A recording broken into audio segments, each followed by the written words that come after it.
Assalamualaikum warahmatullahi wabarakatuh. Perkenalkan, nama saya Nisa Purnamasari dengan NIM C0E022042.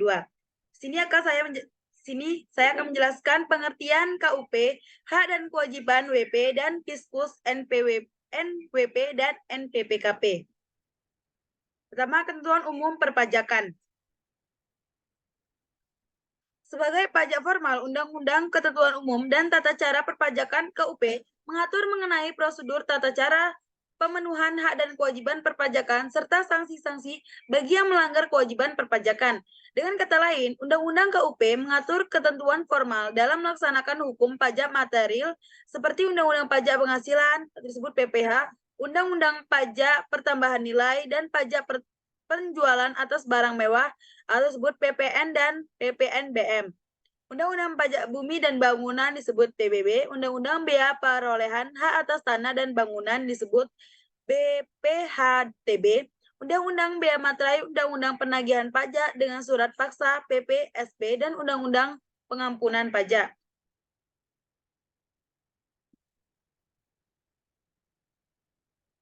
Istilah-istilah.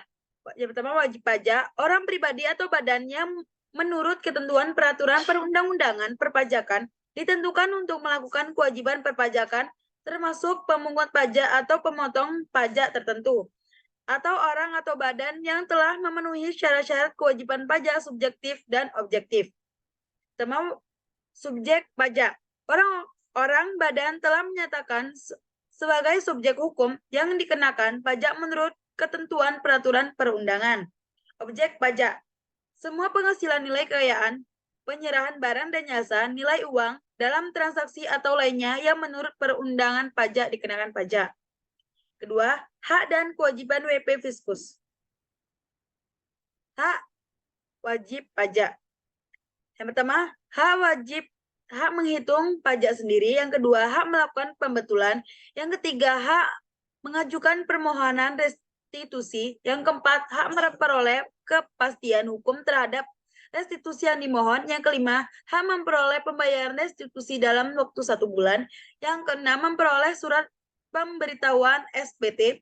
Yang ketujuh, hak mengajukan surat keberatan. Yang kedelapan, hak memperoleh kepastian hukum atas permohonan keberatan. Yang kesembilan, hak menyampaikan mohon banding.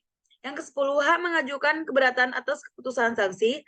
Yang ke-11, hak memperoleh kepastian hukum atas perkara pajak. Yang ke-12, hak wajib pajak lainnya. Wewenang Fiskus. A. Memberikan penyuluhan kepada wajib pajak. Kedua, melakukan penelitian dan pemeriksaan dengan asas praduga tak bermasalah. Ketiga, menindaklanjuti hasil verifikasi atau penelitian dengan menerbitkan surat ketetapan pajak sebagai sanksi administrasi. Yang keempat, melakukan penyidikan. Yang kelima, penagihan pajak. Yang keenam, hak mendahului. Yang ketujuh, hak mengurangi dan menghapus sanksi. Kewajiban Fiskus. Yang pertama, kewajiban umum, yaitu melayani kebutuhan wajib pajak secara umum. Yang pertama, melayani wajib pajak dalam pendaftaran sebagai wajib pajak untuk mendapatkan NPWP. Kedua, melayani wajib pajak dalam mengisi SPT PPH tahunan, PPH masa, SPT PPN masa. Ketiga, melayani wajib pajak dalam menyampaikan SPT PPH tahunan, PPH masa, SPT PPN masa, sekaligus memberi tanda terima. Yang keempat, melayani wajib pajak dalam mengajukan keberatan atau banding. Yang kelima, melayani wajib pajak dalam menyampaikan permohonan restitusi baik PPH maupun PPN. Yang keenam, melayani wajib pajak dalam mengajukan kompensasi. B. Kewajiban khusus. Sebagai pejabat KPP termasuk penyidik pajak, tidak memberitahukan kepada yang tidak berhak segala sesuatu yang diketahui atau diberitahukan kepadanya oleh wajib pajak dalam rangka jabatan atau pekerjaan untuk menjalankan peraturan perundangan perpajakan rahasia jabatan. Ketiga, NPWP dan NPPKP. NPWP, nomor wajib pajak, yaitu nomor yang diberikan kepada wajib pajak sebagai sarana dalam administrasi perpajakan yang dipergunakan sebagai tanda pengenal diri atau identitas wajib pajak dalam melaksanakan hak dan kewajiban perpajakan. Yang wajib mempunyai NPWP, yang pertama wajib pajak orang pribadi yang menjalankan usaha atau pekerjaan bebas. Kedua, menjalankan wajib pajak orang pribadi yang tidak menjalankan usaha atau pekerjaan bebas, tetapi memperoleh penghasilan jumlahnya telah melebihi PTKP setahun. Manfaat NPWP. Yang pertama, dapat pengembalian pajak atas zakat dan kredit pajak fiskal luar negeri. Yang kedua, syarat pembentukan paspor. Yang ketiga, syarat pengajuan SIUP. Yang keempat, syarat pembuatan RK di bank. Yang kelima, bayar pajak lebih kecil. Yang keenam, syarat pengajuan kredit di bank kurang lebih 50 juta. Beda orang pribadi ber-NPWP dan yang tidak. Pada rancangan Undang-Undang Pajak 2007 ditetapkan tarif pajak yang lebih tinggi 20% bagi orang pribadi yang tidak ber-NPWP. Fungsi nomor pengukuhan PKP atau NPPKP. Nomor pengukuhan PKP atau NPPKP memiliki fungsi sebagai berikut. Yang pertama, sebagai identitas PKP yang bersangkutan selain tentunya NPWP. Yang kedua, sebagai penanda bagi PKP yang memiliki untuk melaksanakan hak dan kewajiban di bidang pajak pertambahan nilai atau PPN dan pajak penjualan atas barang mewah PPNBM.